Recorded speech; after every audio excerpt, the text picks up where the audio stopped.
Gravitation എന്ന ചാപ്റ്ററിൽ ഏതൊക്കെ ഇക്വേഷൻ പഠിക്കുക എന്ന് നമുക്കൊന്ന് ഓടിച്ച് നോക്കാം. ഒന്നാമത്തേത് നമ്മൾ പഠിക്കേണ്ടത് ഈ ഒരു ഇക്വേഷനാണ്. അതായത് മാസ്സുള്ള രണ്ട് വസ്തുക്കൾ തമ്മിലുള്ള ഫോഴ്സ് ഓഫ് അട്രാക്ഷൻ്റെ ഈ ഒരു ഇക്വേഷൻ പഠിക്കണം. അതിലെ ഈ ഒരു യൂണിവേഴ്സൽ ഗ്രാവിറ്റേഷൻ കോൺസ്റ്റൻറ്റിൻ്റെ വാല്യൂ പഠിക്കണം. അക്സലറേഷൻ ഡ്യൂ ടു ഗ്രാവിറ്റിയുടെ ഇക്വേഷൻ പഠിക്കണം. അക്സലറേഷൻ ഡ്യൂ ടു ഗ്രാവിറ്റി ഒരു ഹൈറ്റിലും അതുപോലെ ഡെപ്തിലുള്ള ഈ രണ്ട് ഇക്വേഷൻ പഠിക്കണം. അതിനുശേഷം നമ്മുടെ എക്സ്കേപ്പ് വെലോസിറ്റി രണ്ട് ഇക്വേഷൻ പഠിക്കണം. എർത്തിലെയും മൂണിലെയും എക്സ്കേപ്പ് വെലോസിറ്റി വാല്യൂ പഠിക്കണം. ആൻഡ് നമ്മുടെ ഓർബിറ്റൽ വെലോസിറ്റിയുടെ രണ്ട് ഇക്വേഷനും പഠിക്കണം. അതിനുശേഷം ഒരു സാറ്റലൈറ്റിൻ്റെ ടൈം പീരീഡിൻ്റെ ഇക്വേഷൻ പഠിക്കണം. അതിനുശേഷം ഗ്രാവിറ്റേഷണൽ പൊട്ടൻഷ്യൽ എനർജിയുടെ ഇക്വേഷൻ പഠിക്കണം. ഗ്രാവിറ്റേഷണൽ പൊട്ടൻഷ്യലിൻ്റെ ഇക്വേഷൻ പഠിക്കണം. ഈ ഗ്രാവിറ്റേഷണൽ പൊട്ടൻഷ്യൽ എനർജിയും പൊട്ടൻഷ്യലും തമ്മിലുള്ള വ്യത്യാസം, ഗ്രാവിറ്റേഷണൽ പൊട്ടൻഷ്യൽ എനർജിയിൽ വസ്തുവിൻ്റെ മാസ് ഉണ്ട്, പക്ഷേ ഗ്രാവിറ്റേഷണൽ പൊട്ടൻഷ്യലിൽ വസ്തുവിൻ്റെ മാസ് ഇല്ല.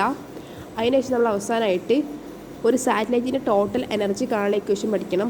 ആ ഒരു ഇക്വേഷനിൽ നിന്ന് നമുക്ക് ഈ ഒരു 3 കാര്യങ്ങൾ പറയാൻ പറ്റും. അതായത് ടോട്ടൽ എനർജി എന്ന് പറഞ്ഞാൽ മൈനസ് കൈനറ്റിക് എനർജിയാണ്. Total energy of A satellite എന്ന് പറഞ്ഞാൽ ഹാഫ് പൊട്ടൻഷ്യൽ എനർജിയാണ്. പൊട്ടൻഷ്യൽ എനർജി എന്ന് പറഞ്ഞാൽ -2 കൈനറ്റിക് എനർജിയാണ്. ഇത്രയും പഠിക്കാനുള്ളൂ.